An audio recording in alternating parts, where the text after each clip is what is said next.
March 2021. One ship runs aground in the Suez Canal, and 12% of world trade freezes for 6 days. Over 400 vessels queued. Freight rates spiked 30%. This was not random.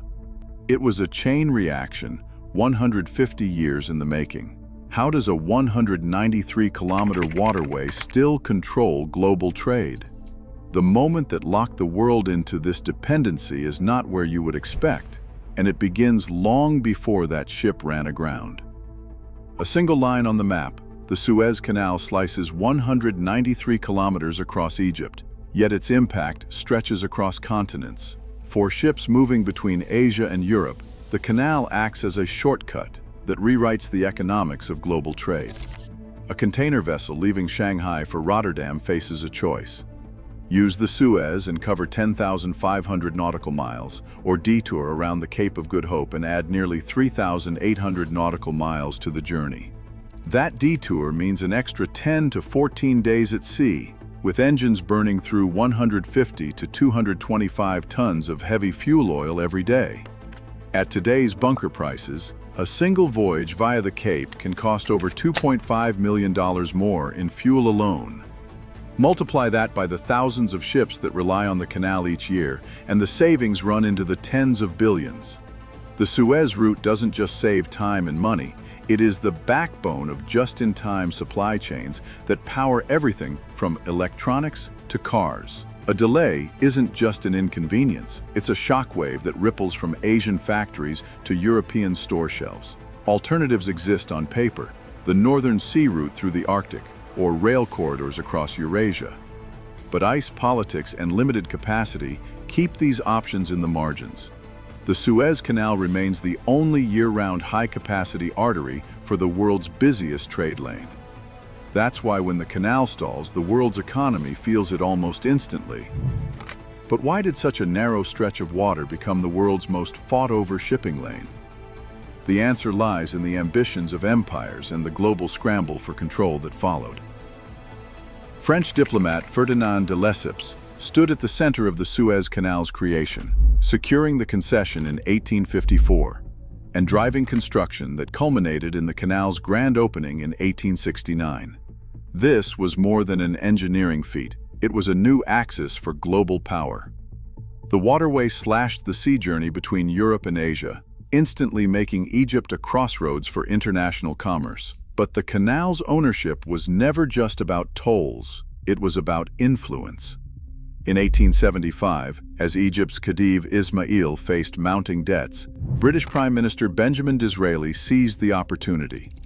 Britain paid £4 million for Egypt's 44% stake in the Suez Canal Company, giving London effective control over the vital shortcut to India. This single move locked the canal into the machinery of empire, with British and French interests dominating its operation for generations. Yet the canal's strategic value only grew as global trade expanded. By the mid-20th century, the world's focus shifted from imperial rivalry to national sovereignty. Egyptian nationalism surged after the 1952 Free Officer Revolution, and in July 1956, President Gamal Abdel Nasser nationalized the canal. Nasser's announcement was more than a legal decree. It was a global shockwave. Britain, France, and Israel launched a military intervention to reclaim the waterway. But Cold War realities caught up with them. Intense pressure from the United States and the Soviet Union forced a humiliating withdrawal. For the first time, control of the Suez Canal passed fully to Egypt. The episode did not just redraw borders, it rewrote the rules of international power, making the canal a symbol of post-colonial leverage. The canal's shift from imperial asset to sovereign tool set the stage for its next transformation, becoming the backbone of modern global trade. But as trade volumes exploded, so did the risks of relying on a single, narrow passage. Standardized shipping containers, first introduced in the late 1950s, reshaped the Suez Canal's role from a regional shortcut to the backbone of global commerce. In 1970, the world moved about 2 million 20-foot equivalent units through ports each year. By 2023, that figure had exploded to over 220 million 20-foot equivalent units. The canal's share of this traffic kept rising, now channeling roughly 10 to 15% of all global merchandise trade. Ultra-large container vessels now dominate the Asia to Europe route. These giants can carry up to 20,000 containers at a time, stretching more than 400 meters, longer than 4 football fields. Their sheer size is possible only because the Suez Canal has been repeatedly deepened and widened to accommodate them. Without these upgrades, many of the world's biggest ships would be forced to offload cargo at transshipment hubs or detour thousands of kilometers around Africa. The economics are relentless. Bigger ships mean lower costs per container, but only if they can move quickly and reliably between factories in Asia and markets in Europe. The canal's 2-week time advantage is the difference between just-in-time inventory and costly warehouse backlogs. Any slowdown, even for a day, ripples through car plants, electronics assembly lines, and supermarket shelves from Hamburg to Singapore. Containerization did not just make the Suez Canal busier, it has locked the entire global supply chain to a single narrow passage. But the canal's grip on trade does not end with manufactured goods. Roughly 6 to 7% of all global crude oil exports move through the Suez Canal each year, along with 70 million cubic meters of liquefied natural gas, most of it destined for Europe. These numbers do not just reflect shipping preferences, they define how energy reaches the world's largest economies. When tankers and liquefied natural gas carriers pass through Suez, they shave off more than a week from their journey compared to the Cape route. For oil, time is not just money, it is price stability. Even a short disruption can send Brent crude up by $2 to $4 per barrel within days, as spot markets scramble to adjust for delayed deliveries. But the canal is not the only link. The Suez pipeline, running parallel to the waterway, can move up to 1 million barrels of crude per day from the Red Sea to the Mediterranean. Suez acts as a partial safety valve during blockages, but its capacity only covers a fraction of the oil that normally flows through Suez. During the 2021 Ever Given incident, Suez helped ease the backlog, but could not prevent global price spikes or supply delays. For Egypt, the canal is more than a strategic asset. It is a budget lifeline. Annual toll revenues now reach $6 to $7 billion US, accounting for about 12% of the country's state income. The Suez Canal Authority sets tolls based on ship size and cargo, with a single large tanker or container ship paying up to $800,000 for one transit. This steady revenue stream funds public projects and reinforces Egypt's bargaining power in regional diplomacy. Any threat to canal operations is not just a shipping problem, it is a direct hit to the Egyptian treasury and to energy security worldwide. But as energy and revenue flow through this narrow corridor, the system's fragility becomes impossible to ignore.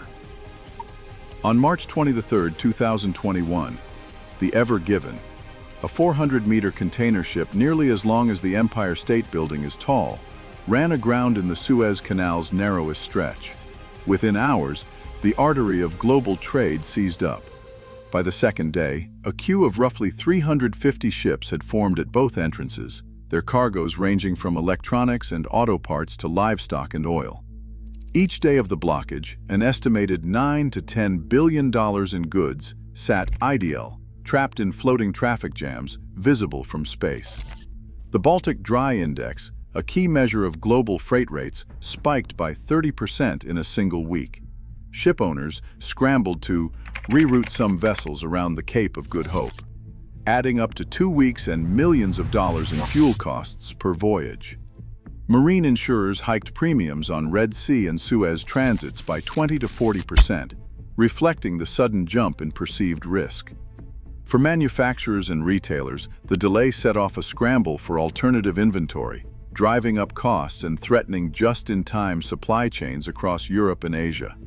The Ever Given's 6-day stranding didn't just delay deliveries, it exposed how a single mishap in a 193-kilometer channel can ripple across the entire global economy.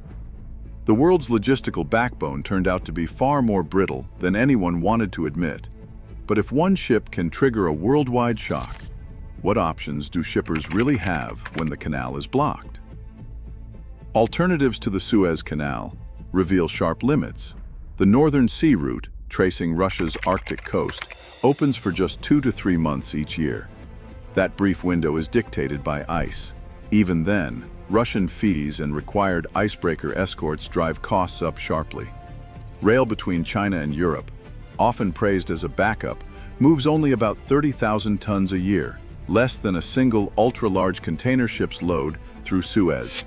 Overland routes face customs delays and border slowdowns that erase speed gains. Rerouting ships around the Cape of Good Hope adds 3,800 nautical miles and up to 2 weeks per voyage, with extra fuel alone costing millions.